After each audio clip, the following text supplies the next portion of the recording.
Good morning, metalheads of the internet, and welcome to a brand new episode of the Metal Meltdown. Today I have a special guest, Mark Whelan. How do I pronounce your Whelan. last name? Whelan? Yeah, Mark it's easy. Just Whelan Whelan. from Fuming Mouth, singer, guitarist. They got a brand new album out. I just asked you off recording, but I'll ask you again here, especially since I've got a whole little spiel, questions and such. It's been a weird couple of years leading up to the release of this new album. You've battled leukemia. Fuming Mouth got signed to Nuclear Blast Records. You've collaborated with Converge. New album is finally coming out in about a week and a half as of this recording. How are you feeling?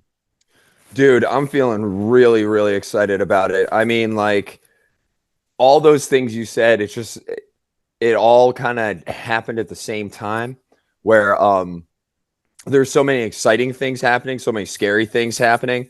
And it's really been hard to like judge those emotions going through all of this.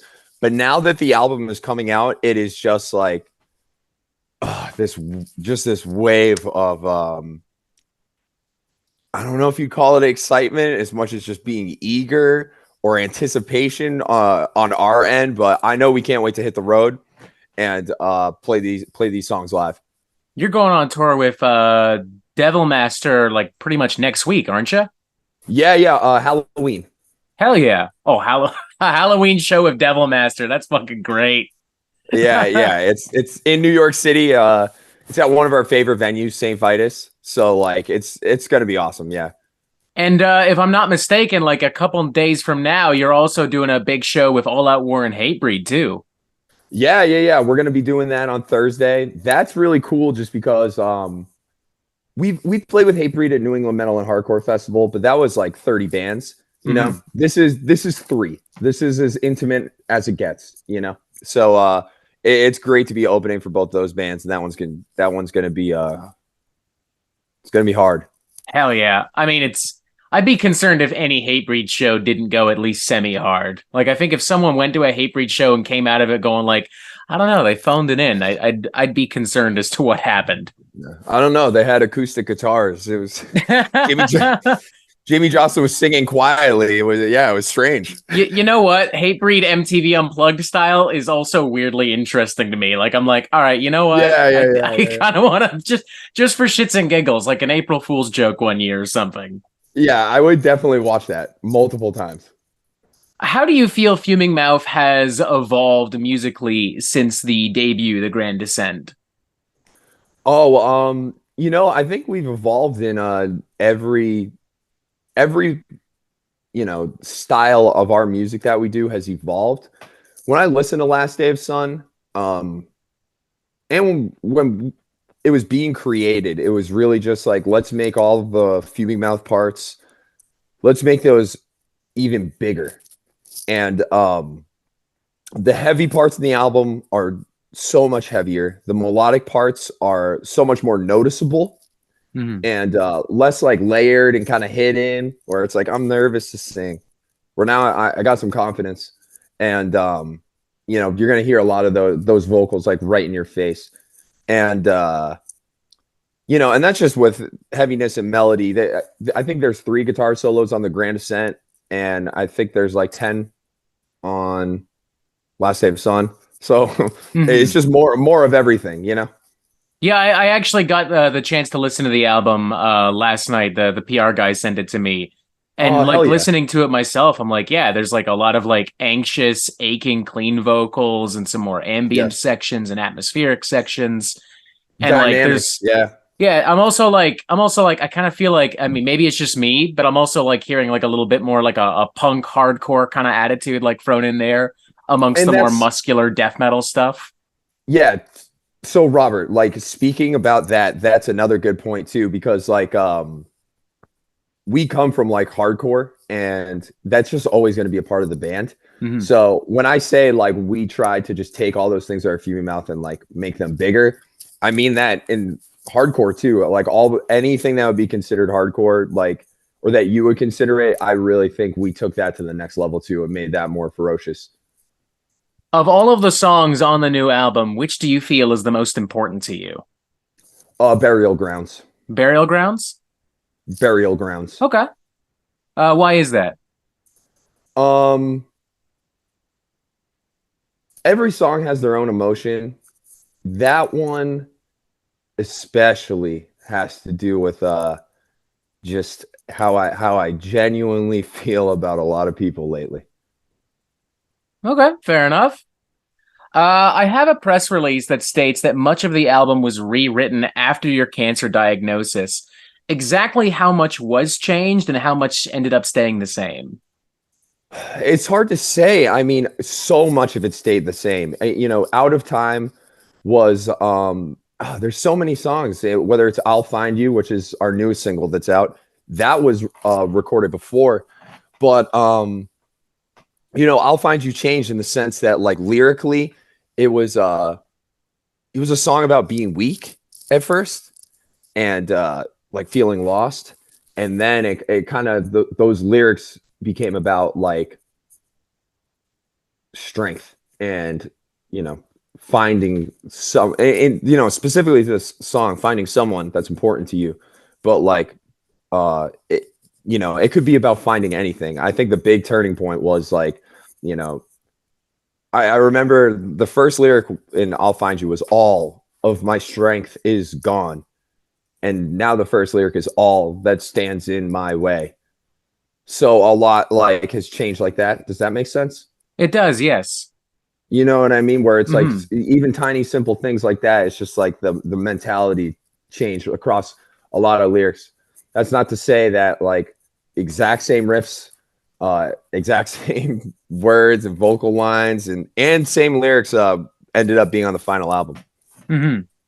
I guess it's like the vibe and the overall like impact of it has changed because now there's context and there's a story and there's like a lot more emotion and pain that's been kind of put into it. Yeah, I mean, sadly, yes. Sadly, yes, as you chuckle, it's nice to see you got a Yeah. sense of humor about all of it.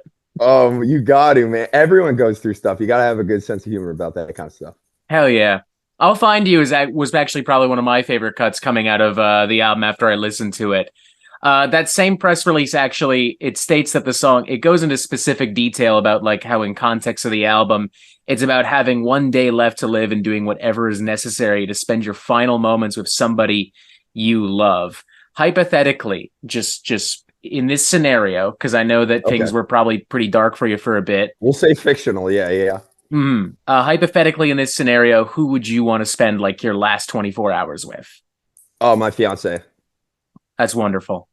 Yeah. I And feel you. I would say my wife. So I feel you. yeah, yeah, yeah. It's just, and for some people, it's not their wife. You know what I mean? For anyone listening out there, like it might be somebody else. It might be your dog. And if that's who it is, You know and what? that's That's who you valid. That's that, valid. exactly. That's why I try and say it's like it's not like a love song between just you and your spouse. Like that, your last day, you might be like, I'm gonna go find my dog. You I know what I mean? I wonder how many people in the comments would be like, I'd want to spend like my last 24 hours with like some celebrity or some bullshit like that. Oh my god, dude. I mean, secretly, there's some people out there that would be like, damn, if oh man, if me and Alex Webster could just have a moment together, we could just play some bass. Not to bring it back to him, but I mean, I mean, I wouldn't blame dude's you. a I beast. mean, he was such a fucking cool dude to talk to, and like they I can't believe how fucking good he sounds after all these years. Like Cannibal Corpse still fucking brings it. It's unreal. I feel like yeah, they have not hit their ceiling. Eric Rutan has brought so much more. I was gonna say versatility, but it's like, I mean, do you call doing the same thing you've been doing, but even heavier versatile? Hell no. They're, Hmm. they're just, it's cool. They've been a band for so long and they still haven't hit their ceiling. And Hmm. that's what's cool to me. It's crazy too because like there's so many like older rock and metal bands where I look at them and I'm like, please just retire, please No, just yes, stop. Like yes. I'm with that with like Motley Crue, where I'm like, please go back into retirement. I'm with that with like Metallica, Guns N' Roses, Dude. Iron Maiden, Ozzy. But with And there's, Cannibal Corpse, I'm like, yeah, please keep going. yes. And there's other bands where it's like you say those names. I'm like, Motley Crue is still going. Like they're Yeah. like, you I know what know, I it's mean? a You know little when you hear insane. that too? You hear that too, and you're like, they're not retired. And then you like look up on your phone, you're like, I can go see them live right now. Why are they still doing this? I remember when they announced like the Motley Crue is coming back, whatever, the reunion tour. And I'm Yeah. like, it's like, oh, we're co-headlining with Def Leppard. And I'm like, y'all are gonna get smoked by Def Leppard. You're gonna get. Oh my I'm not god. even the biggest Def Leppard fan, but they're in better shape. They have a better run of records and hit songs. Like y'all are gonna get fucking smoked. For sure. Shit, I forget what I was even gonna say next. God damn it. I guess on that note, you know Yeah, what? yeah, yeah. Fuck it. If there's one band you could bring back, who would you bring? Oh man, there's too many. Carnage. They're a Swedish death metal band from the 90s, and it was Dismember and Michael Amott. Michael Amott's the guitarist of he played in Carcass and now he plays in Arch Enemy. Mhm. And it's one of those things where Arch Enemy is so big that there's no way there's ever going to be like a Carnage reunion. Yeah, that Because feels pretty safe to say. do you know what I'm saying? Because it's Mhm. like Arch Enemy is so busy that there's how could he step back, relearn all those songs? It's been so many decades. Um, so that's the one thing. It's like it's one thing when a guy dies. It's another when a dude is like so far removed and done so much, and like to revisit that. They Carnage only had one album, Dark Recollections, and it's easily one of the best Swedish death metal records of all time. And to see those guys, the Dismember guys, and him back together, just doing it, even if it was for one reunion, that would be incredible.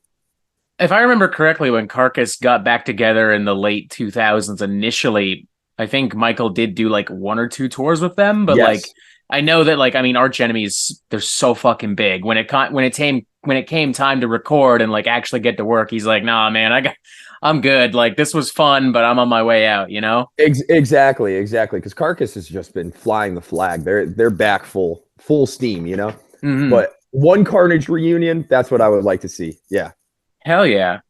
I'm gonna reopen this. My fucking. I have all my questions written on my fucking phone, and my fucking phone keeps closing, and it's a pain in my fucking ass. I swear to God. Dude, just keep doing your thing. No stress. Thank you very much. How much of this album's story of societal chaos and impending doom do you feel is relevant to modern times? Oh, it's exactly relevant to modern times. If anything, it is um, a mirror to modern times. And that started with some of the singles we were putting out, like before the album came out, before I got sick, like They Take What They Please, and especially Devolve. Mm. Um, but yeah, I think it's a reflection of modern times, but also it's like kind of a reflection of what it was. I really hope that people can look at it and be like, wow, things have gotten so bad that like I can't live like this anymore, and I need to try harder to like uh make society less shitty. Is there anything like specifically that's happening in the world or that was happening when you were making this album that might have informed it? Not informed it really because the concept is so fictional. I tried to really put on when I answered when I was telling you that, Robert, it was like it was more like I notice it, you know, like oh, Hmm. the similarities. Like I'd see like a really bad accident and be like, that's kind of like the lyrics in The Sign of Pain, how a church falls apart because there's too many people inside of it, you know, because they're all like, I want to pray to God, and ironically, they kill each other. But as far as being informed of the album, working on it, I really tried to tunnel vision on things like fiction. Um, Gene Wolfe, the author Gene Wolfe, wrote 4 books. He wrote a lot of books around this world called like the New Sun, and his books, Book of the New Sun. The first one, Shadow of the Torturer. The next one, Claw of the Consolator. Those books are not just fictional; they're fantasy, you know. And Hmm. those were huge influences on Last Day of Sun. And this idea in the book, um, the sun has been dying out and dimming and dimming and dimming and dimming every day. Every day is getting colder. The sun is getting it's less brighter, it's harder to see, it's harder to make out. And everyone in the world has turned to primitive ways of life. And I think a lot of Gene Wolfe's, writing is really what informed Last Day of Sun, more so than like an actual event that happened in the world. Okay, fair enough. I mean, that's also a good thing because it kind of allows people to let their imagination go a little bit and kind of implant like their kind of experiences on the album. And as you said, like I need to be better because all this shit is happening and this is nonsense. And, I think it works really well within these times, not even because of a specific event, but just because everything in general is just kind of fucked up. Like, irregardless of where you stand on a bunch of issues, I think it's safe to say we can all kind of look at the world right now and go, ugh. Yeah, for sure. I also read that the album was recorded in Salem during Halloween, and I just kind of want to know what that experience is like to like record a death metal record with Kurt from Converge, and outside there's witches and zombies and whatever the hell else. It's nuts. It's just like a swarm of people everywhere. I mean, it's like that year round, kind of.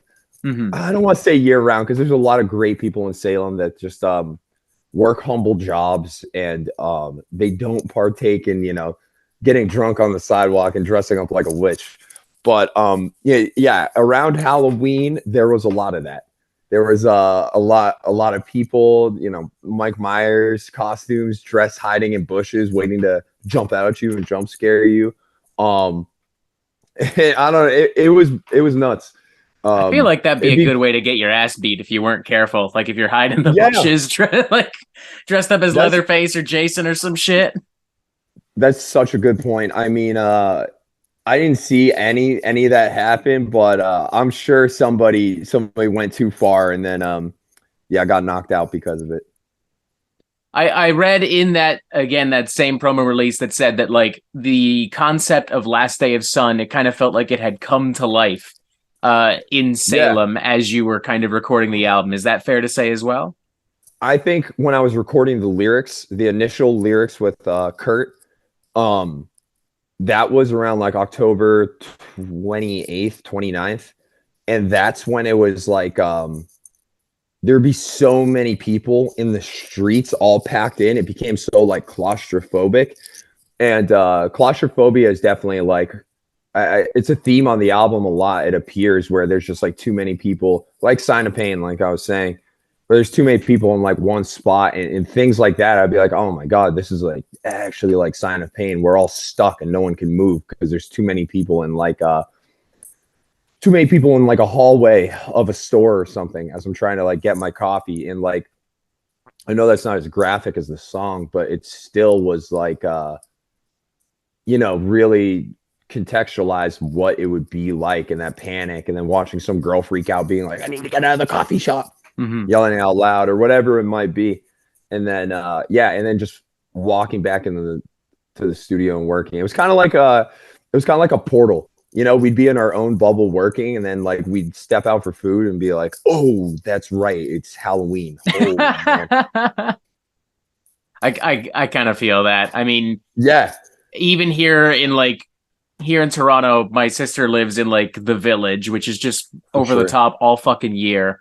But something about Halloween specifically is just insane. And we were at like a nice restaurant last night, and we walk outside. It's like, oh yeah, shit. It's like late October. What the fuck? Like, yeah.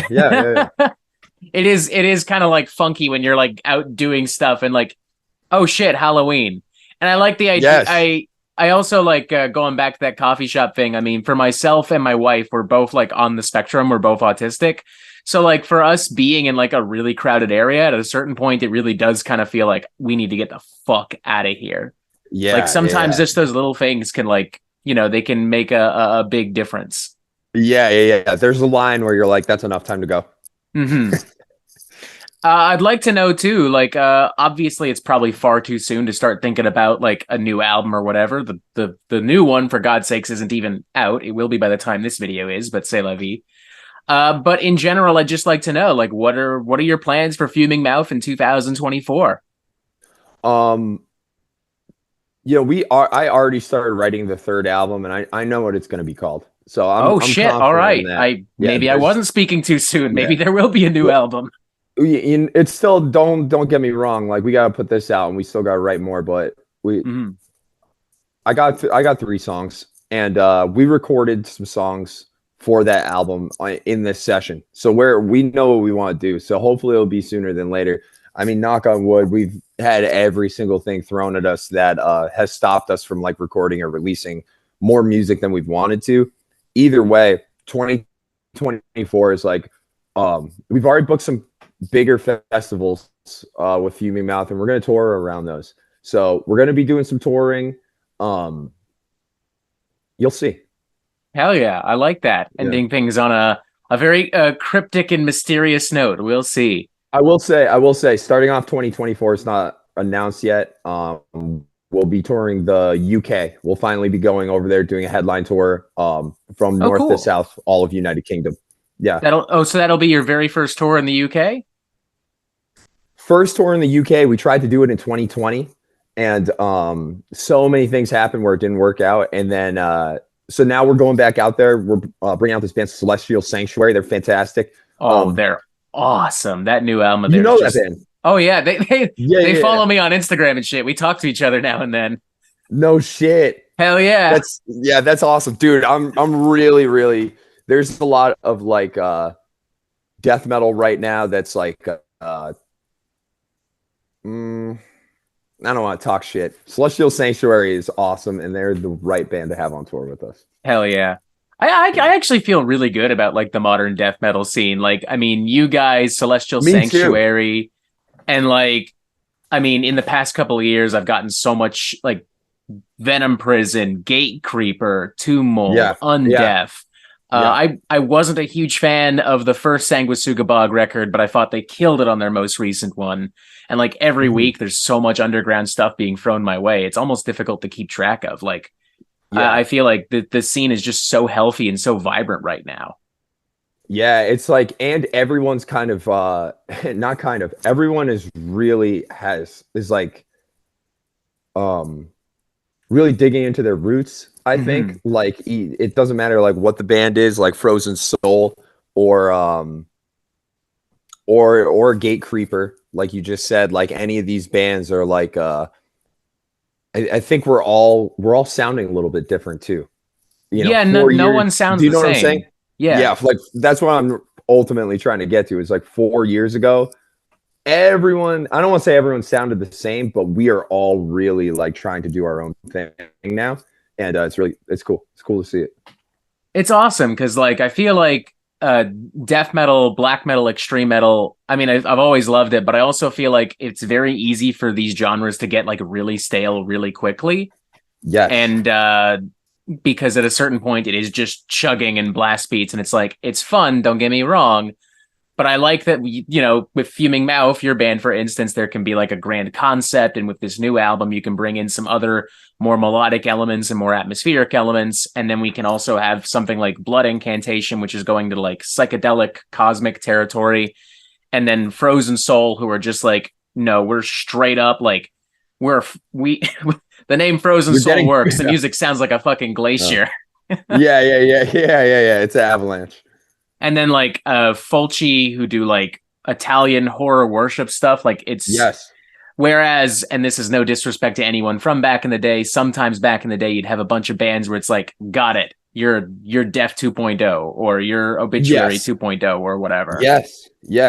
And for me, like when I listen to a lot of death metal, I really I it's so hard. The years fluctuate for me, but I'd say like 1988 to 1993 are like that 5 years is just like so incredible. Where Mm-hmm. every band is awesome. You're gonna find your favorite death metal band in those years, no doubt about it. There's Pretty like some much. that there's some you can knock off, but like I promise anyone, whether it's like the scene, the industry, or like the big or not even the big, the small, tiny little like communities or just whatever it might be. Those 5 years of death metal are so, so good. And, after that, that's when you start seeing what you just said, Robert, with like the Death 2.0, Obituary 2.0, Cryptopsy 7.0. You know what I mean? Yeah, like, yeah. it's so many of them getting like ripping them off. So like, yeah, it's cool to see that right now there's so many bands doing taking risks. I think it's great to see, like, too. It's great for the older bands as well, because like a lot of them are still pumping out, like Carcass still pumps out great stuff. Autopsy still pumps out great pumping. Oh yeah, that new album they did was pretty solid too. And like At the Gates is still on a roll, and fucking Definitely. like Grave has been pretty good. And like I don't know, like I feel like I was underwhelmed by the most recent Incantation. But like in general, I'm like, yeah, a lot of these old bands are still killing it. Craig Pillard is just, I'm sorry, he's got to be one of the best death metal vocalists of all time. And I think Incantation is one of the greatest death metal bands of all time, right? No one's denying that. But I think sometimes there's this like, we want to hear Craig Pillard's vocals over Incantation. That's not to say John isn't like one of the greatest death metal vocalists as well. You know what I mean? But like, so that's the thing with like becoming one of those legacy acts. It's just like there's all the history that gets embedded into it too, And then I think it kind of tricks our minds. I like that new Incantation album. It always sucks, especially when you're like the singer, because you're pretty much, even if you're not the leader, you're the face of the band on top of being literally the voice. Like I think about Cryptopsy, where Matt has been in the band for longer than any other Cryptopsy vocalist to date at this point. And like Lord Worm is still considered the guy. You know what I mean? That's exactly what I mean. It's like once you get that like history with it, it's hard to like detach it. So or even with Sepultura, Max Cavalera hasn't been in the band for years. Yeah. Like, but it's still like, no, it's only Max. And it's like, guys, like Derek has been in the band longer than Max at this point. Like, you got to move on at some point. Yeah, I get it, but you got to move on. And like, even with Sepultura, I know that the singer of Marauder was almost the singer of Sepultura. That almost happened before Derek, and like, there's like old demos where Chuck Billy from Testament auditions for fucking Sepultura too. I've never listened to those. That's so cool. Oh yeah, it's like it's like him like doing like Roots and like something from like Chaos AD or whatever. And I mean, obviously it didn't work out, but that's like a fun little like what if style scenario like to think about. Yeah, absolutely. But I mean, I like Derek Green. I saw not everything in that he's done is great, but like he's got a great attitude. And we saw Sepultura earlier this year with Creator and Death Angel, and like they held their own even while playing like mostly like newer material. How was Creator? Oh my God, they fucking brought the house down. They're like, in my opinion, dude, I was listening to Carcass. I was listening to Creator, and I realized I was like, wow, a lot of Carcass's riffs are just like kind of rip off Creator riffs. If you go back and listen, it's there, trust me. I promise you, 100%. On the bright side, this gives me a good excuse to listen to some more Creator and Carcass tonight. Yeah. I want to give you a specific example. I can't remember off the top of my head, but it's a lot of riffs on Heartwork. You'll notice are like certain riffs from Creator. And that makes sense, because like a lot of the like Heartwork as well as like Surgical Steel definitely had a lot of like thrashy moments, so I can kind of hear that now. Right. And like Creator's one of those thrash bands that like kind of is so aggressive. It's like, it takes that step further than say like Metallica, especially Metallica was that in the 80s or something like that. I mean, I'd say like Creator at this point, like there's a lot of stuff on like especially the 2010s records like Phantom Antichrist and Gods of Violence. There's a lot of stuff on there that wouldn't be out of place on like a mellow death record, like a really extreme mellow death record. Yeah, that's why I was asking, because I'm like, I've never seen Creator, and that's a bucket list band for me for sure. I saw them this year I saw them another time with Sabaton, and that was a weird concert because like it was very weird because like in between the songs, my wife and I were having a bunch of drinks, and there's Scorpions playing over in the club. and we're dancing, we're having fun. And this, like, the most stereotypical power metal looking fan that you could possibly imagine. I'm trying to be nice here, but y'all know he's just there for Sabaton. Yeah, he's a like, big guy. He smells really bad. Yeah, and like, I fuck with those guys. Those guys they make me happy. They bring me happy because I want that level of fandom for my favorite bands. You know what I mean? Oh, absolutely. Like if you brought up Creator to him, he's like, no, I'm here to see Sabaton. Oh, like, he was definitely there for only Sabaton. Yeah. Which, fine, more power to him.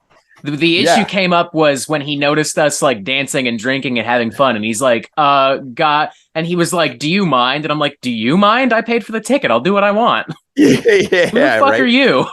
Like, holy shit. It's like, guys, and he straight up was like, I think you're at the wrong show. It's like, nah, man, I'm at the right show. I'm having fun. Yeah. What the fuck are you doing, man? Yeah, for real. I'll let you go, good sir. Is there anything else you want to say to the Metal Meltdown audience before we sign off? Listen to our new album, Last Day of Sun. It comes out November 3rd. If it's already out, listen to it front to back. All the songs are super. It's an album. It's more so than it being like a song full of a bunch of singles. So give it a listen. Hell yeah. Y'all heard him, ladies and gentlemen. It will be out probably by the time this video is online. I got to double check my schedule. If it isn't, stay tuned to hear it because we'll be reviewing it shortly around that time as well. Press that subscribe button, like, comment, blah, blah, blah. Again, check out Fuming Mouth if you haven't already. And as always, ladies and gentlemen, you have yourselves a fantastic fucking day.